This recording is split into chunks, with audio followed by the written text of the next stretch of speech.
Good evening, friends. I am Dr. Nigam Prakash Narayan, retired professor and head of pediatrics of Patna Medical College and senior vice president of my organization, Indian Academy of Pediatrics of 2020. I'm really quite privileged to address you on this platform of Dr. K.K. Agrawal's foundation. Over to the topic, please.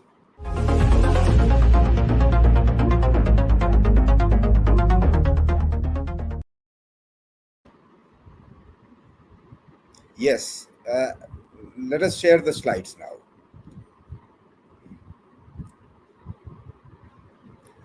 Yes, I think we have to address something which is little known to the general practitioners. And I think it's very, very important for all the general practitioners, whoever are practicing medicine, even a young child or even a young adult can have this rickettsial disease. Next, please. Next, please. Yeah, next slide, please. Yeah. So if you go to the historical aspects, if you see this disease actually was rampant during the actually war of Lenin, and that time also it was dreaded disease from that angle because it led to a lot of fatalities. In fact, for Indian perspective, it is reported from many states, and that's why I think it's a very good platform to address you all. It is reported from Jammu and Kashmir, Himachal Pradesh, Uttaranchal, Rajasthan, Assam, West Bengal, Maharashtra, Kerala, and Tamil Nadu. And in fact, in last few years, even in Bihar and UP, we are getting lot many cases of acute encephalitis syndrome on account of these scrub typhus. So it is getting a lot of magnanimity in the different states also.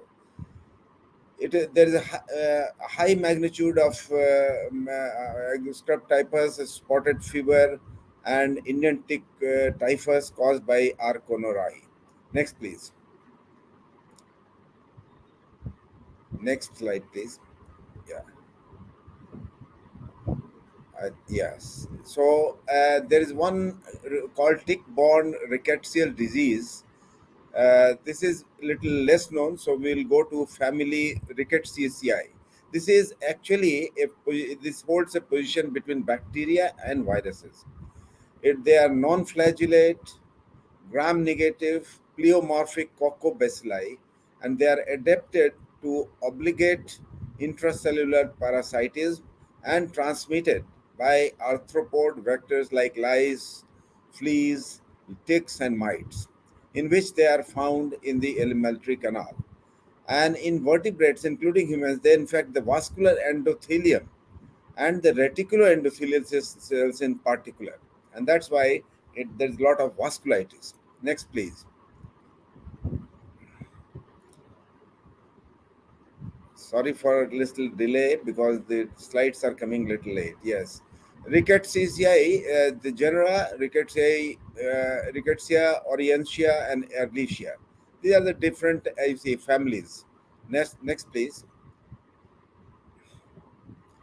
Yes, if you go to the biogroups of the Rickettsial family, there are 4 biogroups which have been located.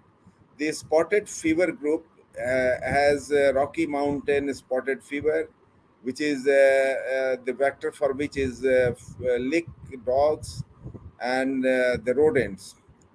The host organism is Rickettsial, whereas rickettsial pox is by mite mice. Indian tick typhus is by tick dogs and rodents, whereas typhus provazeki is by louse human, and most importantly is the scrub typhus, which is the most common actually type of typhus which is found in India. This is scrub typhus, which is due to Orientia musi, and this is spread by chigger rodents. That is the larval stage of the rodents. And there are miscellaneous like tibola, that is tick-borne lymphadenopathy, or debonel, that is derma center borne necrosis eschar lymphadenopathy. These are rare ones. We are mainly concerned with scrub typhus in our country. Next please. Next slide.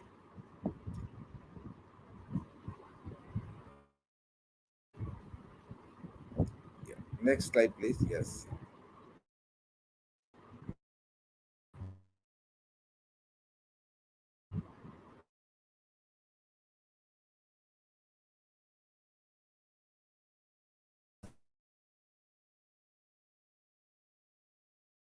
Vasculitis, vascular leakage, edema, tissue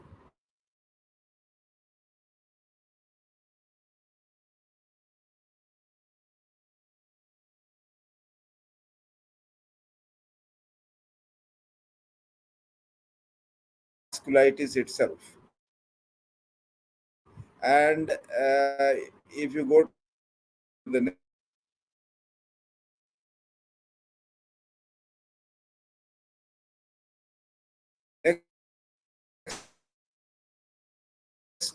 important or contact with the dogs. Nowadays, I think dog quite pet in most of the families, and that's why I think this is important that the dog approximation to the humans. I think this can be a factor in the that kind of ticks which are there in the dogs. They can spread the disease. So scrub typhus forms the largest group in this group, that is say up to 62.8%, which is followed by spotted fever 32.6% and typhus, endemic typhus as 4.7%. Next, please. The headache and myalgia is also very important symptom which must be actually taken notice of. There is severe frontal headache and generalized myalgia, as simple as in dengue. More than dengue and chikungunya, there is a lot of headache, and there is most of the myalgia is in the lumbar region, thigh, and calf. The headache is also noted even in, you see, young children. They may be quite intractable to therapy. Next, please. Next, please. Right. So, importantly, there is a rash, and the spotted fevers could be even a spotless too, mind you. This is the opening remark which I am actually forwarding. So, it is not that all the spotted fevers have the rash also, but still rash becomes very apparent in most of the cases after 3 to 5 days.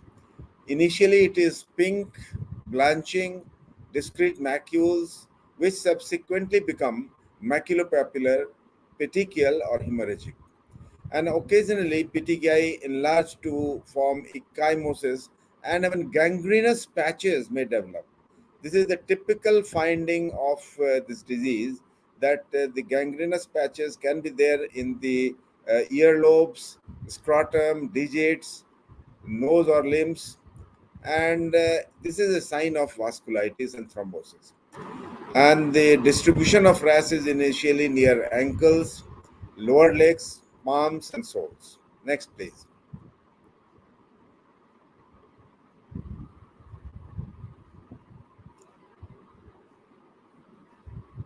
The hallmark of this disease is eschar.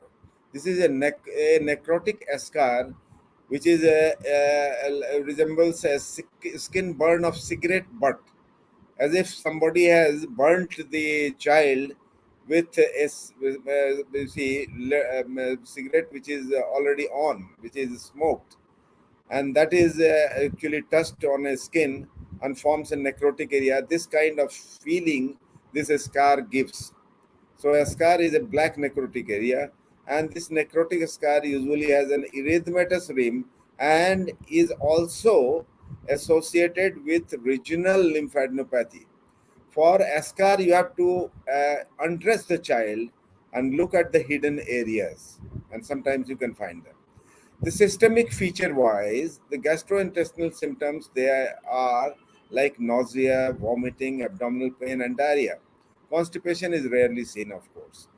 But respiratory symptoms, they include cough and dyspnea. Next, please.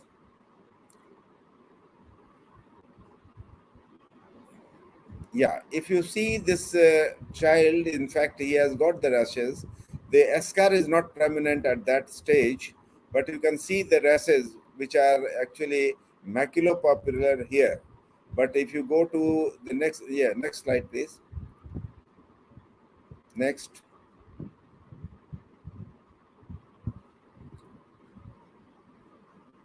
Yeah, now you can see little, you see in from a closer angle, the rashes now here are, even you see chymotic.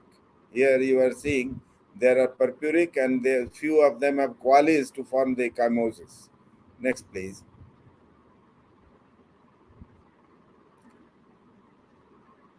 Yeah, here you see the gangrene. This is a hallmark, you see.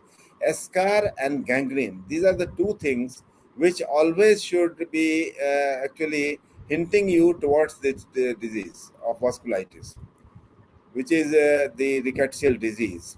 That's why you are seeing here the gangrenous patch in the ear lobule of the child. Next, please.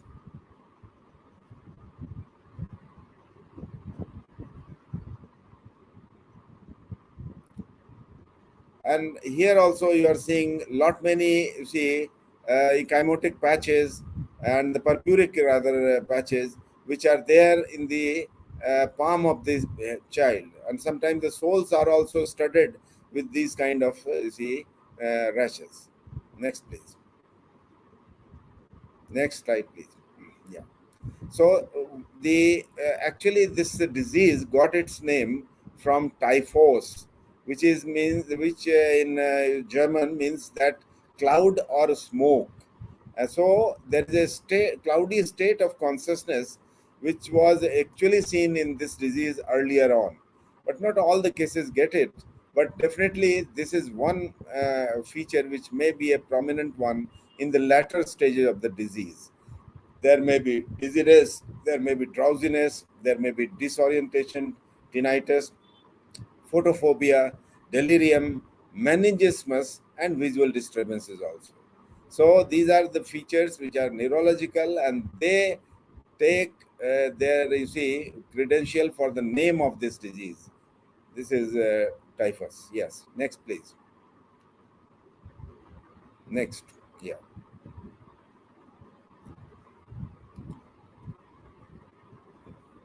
You see these are the life threatening manifestations. If you see the respiratory manifestations like interstitial pneumonitis and non cardiogenic pulmonary edema, which is secondary to pulmonary microvasculature leakage, they are occasionally, of course, they are occasionally observed.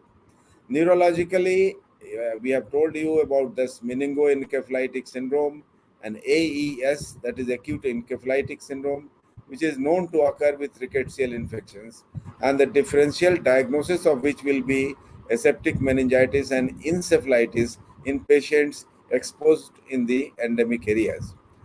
The renal manifestations like acute renal failure is also associated with a very bad prognosis, as is the disseminated intravascular coagulation, which can lead to, you see, hepatic failure, gangrene, and myocarditis, which is, of course, rare, but then you should not wait till that long. Next, next, please. Yeah. Yeah, now you see, this is you should have a high index of suspicion. This slide is a little crowded, but I will tell you that fever with rash or fever without any symptom, fever with edema, dengue-like illness, or meningoencephalitis should always arouse the suspicion of this disease. Suspicion is very, very important, and many times even without investigation you can treat these children. I'll tell you which drugs are very, very important, but if you treat them early, I think they will be just okay. Elicit history of tick bite, the ticks on clothes if they are found, if they are playing in areas like in uncut grass or weeds or low bushes, Animal sheds in proximity of the homes, like dogs, contact with the pets which are infested with ticks, and travel to forest areas, or there is occurrence of similar illness in the family. The fever, rash, edema, scar. These are the four very, very important features which I think must be combined and seen together. No, and if you go to investigations, you may in the initial stages get a leukopenia, but leukocytosis may be in later stages. Thrombocytopenia is also there, as is the raised ESR and CRP. The hyponatremia and hypoalbuminemia is a very common finding in this disease. And of course, mildly elevated hepatic enzymes may be there. You have to exclude other viral like dengue, infectious mononucleosis, measles, or enteroviral infections, even bacterial infections because of the gangrene which are happening here and there. You have to go for diagnosis of meningococcemia must be excluded. And the typhoid, leptospirosis, or scarlet fever, and protozoal like measles, and rarely Kawasaki disease also should be excluded. Next, please.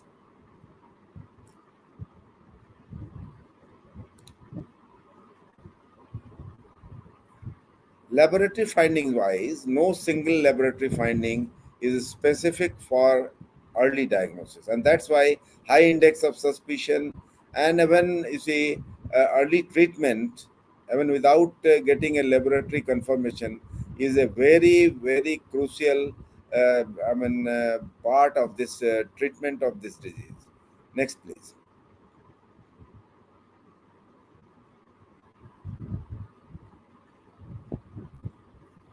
In hematology, we have already told you that total leukocyte count may be normal to low normal with marked shift to left. Later in the course of disease, it may show you leukocytosis. The low platelet counts are present in about 60% of the cases, thrombocytopenia. And ESR is usually high, as is CRP. Next, please.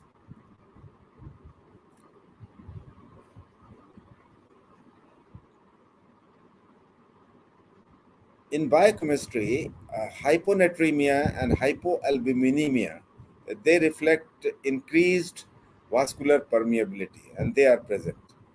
Thrombocytopenia, hyponatremia, and a normal to low leukocyte count are certain clues to early diagnosis.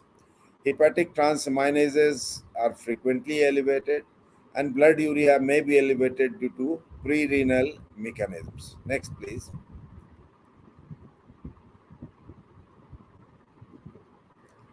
In serology, I think this is the main confirmation of the diagnosis, and no other than ELISA is important. ELISA IgM for this disease, scrub typhus, should be ordered. The research oriented investigations are microimmunofluorescence, very costly, not practicable in the community diagnosis, and immunoperoxidase assay and latex agglutination, as is the indirect hemagglutination. I tell you, ELISA is the best one, which must be done. And the Well Felix test was available nowadays, very rarely available, but I think that is not confirmatory. So, ELISA is the one confirmatory test which must be performed. Next, please.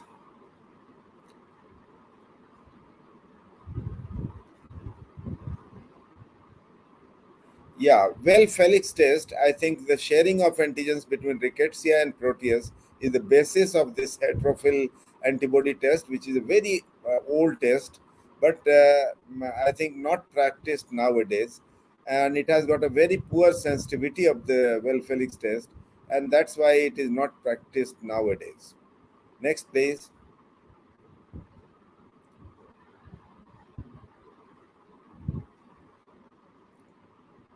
Yeah, this immunofluorescence assay is a very good sensitive test, and is thought to be gold standard But of course, as I told you, it's a very costly test and it's not available in India right now. It usually provides even retrospective diagnosis and sensitivity also. It's a very good test for research purpose, I must tell you. Next, next please.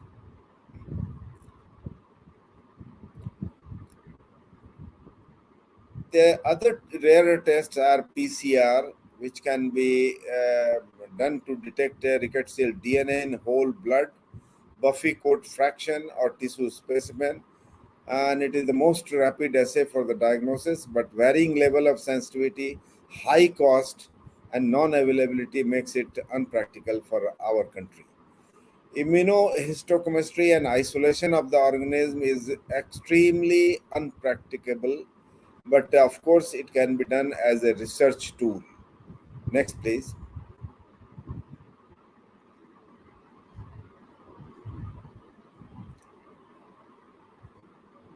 Yes, so diagnosis is mainly by compatible clinical presentation and high index of suspicion. Tick bite or tick exposure history should be taken.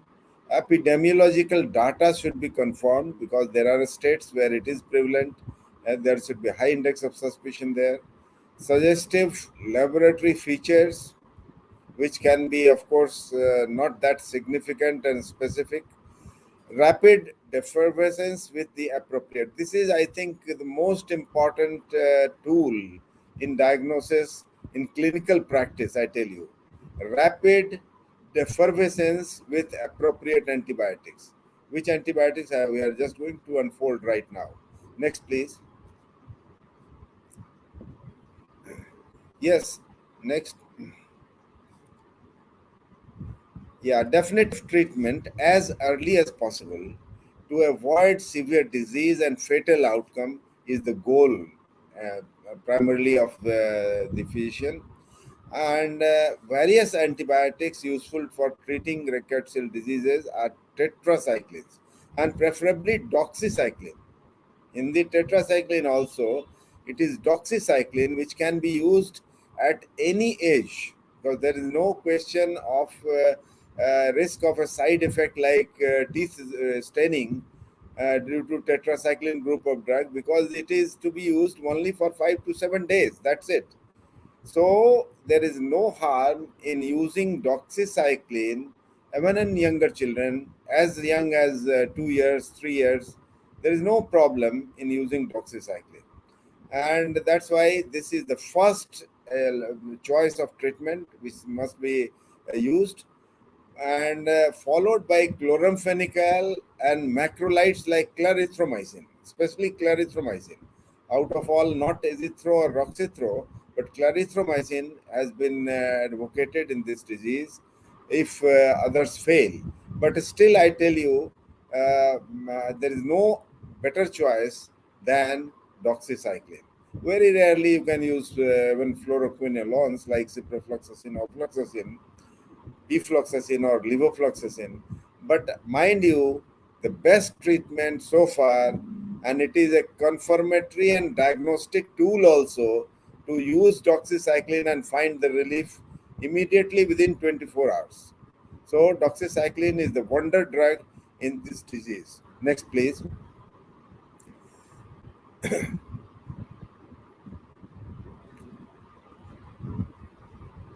The drug of choice is doxycycline, as I told you, and it should be used in a dose of 5 milligram per kg per day in two divided doses for children below 45 kg, and 200 milligram per day in two divided doses for children above 45 kg.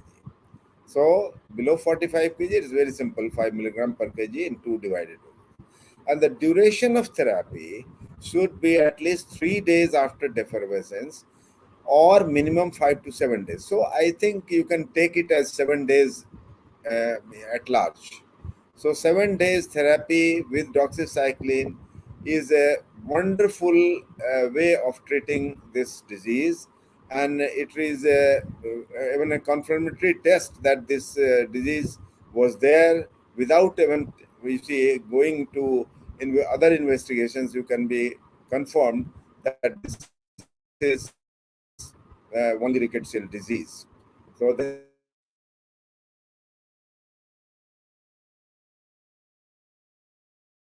is next, please.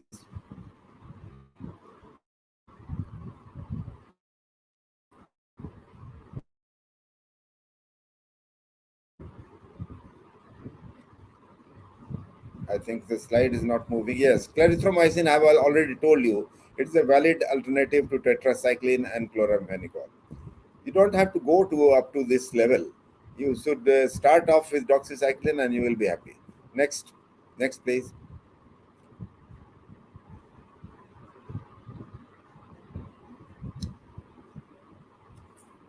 Yes, supportive therapy is important, as you know that it's needed in such critically ill patients as iatrogenic cerebral and pulmonary edema is easily precipitated due to pre-existing microvascular leakage. So the supportive therapy is extremely important, and judicious use of corticosteroids is advocated by some in meningoencephalitis. Supportive care is also needed for hypovolemia, coagulopathy, seizures, and intercurrent infections. So they have to be treated symptom wise. If they have hypovolemia, you have to treat. If there is coagulopathy, you have to treat. You have to treat with anti-epileptic drugs, or intercurrent infections. If they are, you have to use antibiotics. But other than that, of course, you don't need antibiotics. Seven except doxycycline. Next, please.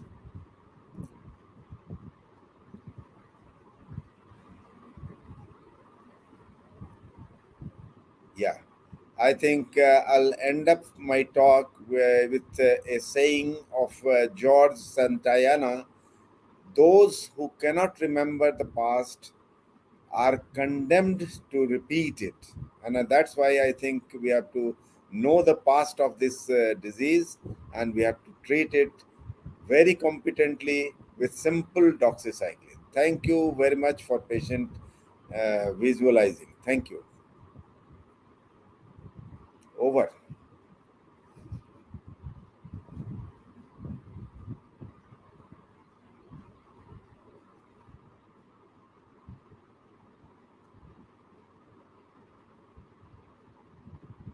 Thank you very much for giving me the opportunity. Heart Care Foundation of India by Dr. Legend Dr. K. K. Agrawal.